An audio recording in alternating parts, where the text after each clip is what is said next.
నమస్తే, నేను రాజశేఖర్. నిన్ననే లోక్సభలో బడ్జెట్ ప్రవేశపెట్టడం జరిగింది.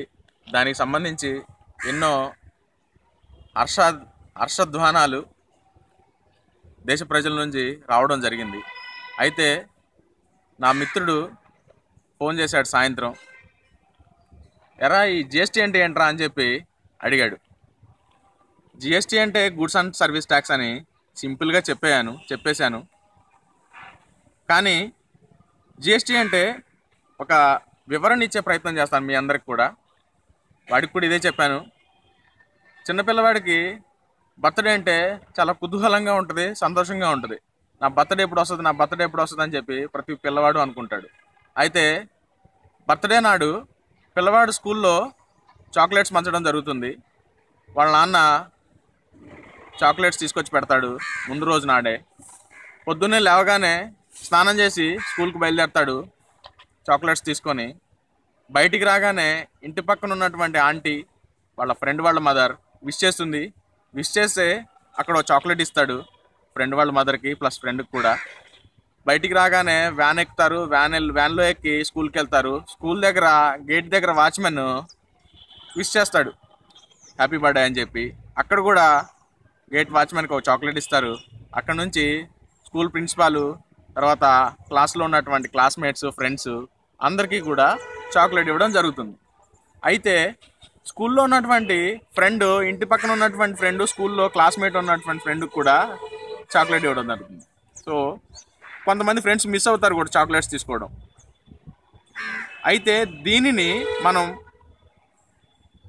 బిజినెస్ అనుకుంటే బర్త్డేని, చాక్లెట్స్ని ట్యాక్స్ అనుకుంటే, ఇంటి దగ్గర ఫ్రెండ్ వాళ్ళ మదర్కి ఫ్రెండ్కి ఇచ్చింది లోకల్ ట్యాక్స్ అనుకుంటే, అక్కడ నుంచి గేట్ దగ్గర వాచ్మెన్కి ఇచ్చింది ఎంట్రీ ట్యాక్స్ అనుకుంటే, దాంతోపాటుగా స్కూల్లో ఫ్రెండ్స్కి అందరికీ ఇచ్చింది సర్వీస్ ట్యాక్స్ అనుకుంటే, ఇంట్లో ఉన్నటువంటి ఫ్రెండు మరియు క్లాస్లో ఉన్నటువంటి ఫ్రెండు చాక్లెట్ రెండోసారి ఇవ్వడం జరుగుతుంది.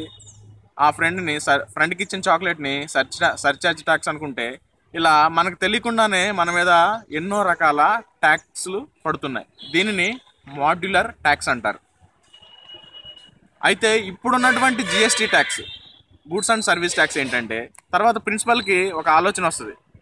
ఇలా కాదు, మనం ఈ బర్త్డే సిస్టమ్స్ని మార్చేద్దామని చెప్పి స్కూల్లో ఎవరైనా బర్త్డే ఉంటే క్లాస్లో వాళ్ళందరూ తీసుకొచ్చి డైరెక్ట్గా స్కూల్ ప్రిన్సిపాల్కి ఇచ్చేస్తే, ప్రిన్సిపాల్ క్లాస్మేట్స్కి, తర్వాత స్కూల్లో ఫ్రెండ్స్కి, టీచర్స్కి అందరూ తనే పంచడం జరుగుతుంది. సో దానివల్ల ఎవరైనా రాకపోయినా కూడా వాళ్ళకి ఒకరోజు ఆగైనా సరే చాక్లెట్ ఇవ్వడం జరుగుతుంది.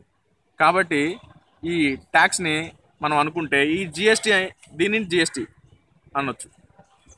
అయితే ఈ చాక్లెట్స్ ఒకరోజు రాకపోయినా కూడా చాక్లెట్ అందే అవకాశం ఉంటుంది. కాబట్టి ఈ జిఎస్టీ అనేది చాలా ఉపయోగకరం అని చెప్పి నాకు అనిపిస్తుంది. అయితే మాడ్యులర్ ట్యాక్స్ విధానం ద్వారా ఒక బిజినెస్లో ఒక 30,000 రూపాయల పర్చేజ్ మనం వస్తువు కొంటే దానివల్ల 3,700 రూపాయలు ట్యాక్స్ పడుతుంది. జిఎస్టీ ట్యాక్స్ విధానం ద్వారా 3,300 రూపాయలు మాత్రమే పడుతుంది. కస్టమర్కి 400 రూపాయలు లాభం కలుగుతుంది. వన్ నేషన్ వన్ ట్యాక్స్ అనేది ఇందుకనే. సో అందరం కూడా ఈ జిఎస్టీని సపోర్ట్ చేయడం, దీనివల్ల చాలా లాభాలు కూడా ఉంటాయి. మనం అదేవిధంగా ఇప్పుడు మనం వాటర్ బాటిల్ కొంటే దాని మీద 30 రూపాయలు, 20 రూపాయలు ఖర్చు చేయాల్సి వస్తుంది. ఒక 1 లీటర్ వాటర్ బాటిల్ కొంటే దాని మ్యానుఫ్యాక్చరింగ్కి అయ్యే ఖర్చు చాలా తక్కువ, 6 రూపాయలు, 3 నుంచి 6 రూపాయలు అవుతుంటాయి. కానీ దీన్ని వీళ్ళు పెంచి 30 రూపాయలు, 20 రూపాయలు చేయడం జరుగుతుంది. సో ఈ ట్యాక్స్ వచ్చిందంటే వాటర్ బాటిల్ నాకు తెలిసి 10 నుంచి 15 రూపాయల మధ్యలోనే దొరుకుతుందని చెప్పి నేను ఆశిస్తున్నాను. మీకు అర్థమైంది అనుకుంటాను. అర్థం కాకపోతే చాక్లెట్స్ తినాల్సిందే.